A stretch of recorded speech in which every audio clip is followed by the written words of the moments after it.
नमस्कार मेरे भाई। आज बहुत मस्त ज़बरदस्त क्वेश्चन आपके साथ में शेयर कर रहा हूं, जिसमें देख सकते हैं मेरे भाई। आज का पहला क्वेश्चन है, किस ऊतक में कठोर कोशिका भित्ति पाई जाती है मेरे भाई। ऐसा कौन सा ऊतक है जिसमें कठोर कोशिका भित्ति पाया जाता है। तो ये ऊतक की नाम हो जाएगा स्क्लेरेकेमा। ऊतक का क्या नाम हो जाएगा मेरे भाई? स्क्लेरेकेमा एक ऐसा ऊतक है जिसमें कठोर कोशिका भित्ति पाया जाता है। और स्क्लेरेकेमा, जब नारियल के फल आप खाते होंगे मेरे भाई, तो नारियल के फल के जो ऊपरी परत होता है बहुत कठोर होता है, वही होता है स्क्लेरेकेमा। तो इस चीज़ों को आपको याद रखना मेरे भाई, बहुत इंपॉर्टेंट क्वेश्चन है ये तमाम एग्जाम में पूछा गया क्वेश्चन ही लाया हूँ मैं। ये रेलवे में पूछा गया क्वेश्चन है मेरे भाई कि स्क्लेरेकेमा एक कठोर ऊतक है जो सरल ऊतक के एक भाग है मेरे भाई। सरल ऊतक का जो प्रकार होता है, 3 प्रकार होता है सरल ऊतक, जिसमें एक प्रकार ये है स्क्लेरेकेमा जो कि कठोर होता है मेरे भाई। अगर मेरे वीडियो को पहली बार देख रहे हैं मेरे भाई, तो जरूर चैनल को सब्सक्राइब कर लीजिएगा मेरे भाई और लाइक कीजिएगा। चलिए मैं चलता हूँ आपके साथ, अगली क्वेश्चन साझा करता हूँ। अगली क्वेश्चन देखिए क्या दिया हुआ है मेरे भाई। यहाँ अगली क्वेश्चन दिया हुआ है, कौन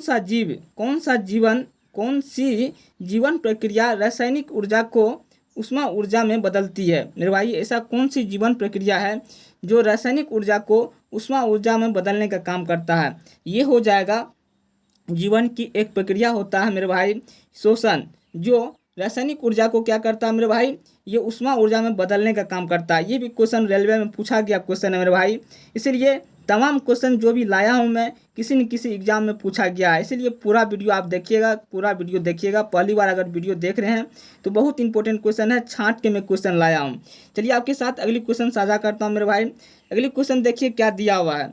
ये दिया हुआ है, अधातु में कौन सा चमकदार होता है मेरे भाई। अधातु तो है लेकिन चमकदार अधातु की में कौन सा होता है। तो अधातु एक हो जाएगा आयोडीन, जो मेरे भाई अधातु की है लेकिन ये चमकदार होता है। जो कि धातु में एक गुण पाया जाता है चमकने वाला, लेकिन अधातु भी एक आयोडीन नाम होता है, जो कि नमक आप सभी जानते हैं, जो कि चमकदार होता है। चीज़ों को आपको ध्यान रखिएगा। चलिए आपके साथ चलता हूँ मैं, अगली क्वेश्चन साझा करता हूँ। अगली क्वेश्चन देखिए यहाँ क्या दिया हुआ है। ये क्वेश्चन है, डैश ऊर्जा में 2 प्रकार की ऊर्जा होता है मेरे भाई। ऐसा डैश ऊर्जा है जिसमें 2 प्रकार की ऊर्जा होता है। ये ऊर्जा हो जाएगा यांत्रिक ऊर्जा। कौन सा ऊर्जा हो जाएगा मेरे भाई? यांत्रिक ऊर्जा, जिसमें 2 प्रकार की ऊर्जा होता है। एक होता है स्थितिज ऊर्जा, एक होता है गतिज ऊर्जा। इस चीज़ों को याद रखिएगा मेरे भाई। 2 प्रकार का ऊर्जा इसमें होता है, यानी कि ऊर्जा 2 प्रकार का होता है। एक यांत्रिक ऊर्जा में, जिसमें एक स्थितिज ऊर्जा होता है, एक गतिज ऊर्जा होता है। तो इस चीज़ों को याद रखिएगा। इसका एक का सूत्र होता है mgh होता है मेरे भाई, और दूसरा का सूत्र होता है हाफ mv² होता है। इस चीज़ों को याद रखिएगा। चलिए आपके साथ अगली क्वेश्चन में साझा करता हूँ मेरे भाई। अगली क्वेश्चन यहाँ दिया हुआ है, देख सकते हैं मेरे भाई। मंदन है, मंदन क्या चीज़ है? ऋणात्मक त्वरण। मंदन होता है ऋणात्मक त्वरण। तो इस चीज़ों को आपको याद रखना है। मंदन का मतलब होता है ऋणात्मक त्वरण, यानी कि निगेटिव त्वरण, जड़त्व, यही होता है मंदन। इस चीज़ों को आपको याद रखना है। चलिए आपके साथ अगली क्वेश्चन साझा करता हूँ। ये क्वेश्चन देखिए, ये भी क्वेश्चन रेलवे में कितना बार न पूछा गया है। संश्रित हाइड्रोकार्बन को डैश कहा जाता है। संश्रित हाइड्रोकार्बन की बात कीजिएगा तो इसका आंसर हो जाएगा मेरे भाई एल्केन। क्या हो जाएगा? एल्केन हो जाएगा मेरे भाई। संश्रित हाइड्रोकार्बन का आंसर की बात कीजिएगा तो आंसर हो जाएगा एल्केन। तो इस चीज़ों को आपको याद रखना है। एल्केन संश्रित हाइड्रोकार्बन है मेरे भाई। जिसका सूत्र की बात कीजिएगा तो CnH2n+2 हो जाएगा, ठीक ना। इस चीज़ों को आपको ध्यान रखना है। चलिए आपके साथ अगली क्वेश्चन में साझा करता हूँ मेरे भाई। अगली क्वेश्चन देख सकते हैं कौन सा है। कौन सी भौतिक मात्रा किए गए कार्य की अवधि को मापती है मेरे भाई। ऐसा कौन सा भौतिक मात्रा है, मात्रक है, जो किए गए कार्य को मापने का काम करती है। इसका आंसर हो जाएगा मेरे भाई शक्ति हो जाएगा। शक्ति क्या हो जाएगा मेरे भाई? इसका आंसर हो जाएगा शक्ति। तो इस चीज़ों को आपको ध्यान रखना है। उसके बाद चलिए मैं अगली क्वेश्चन साझा करता हूँ।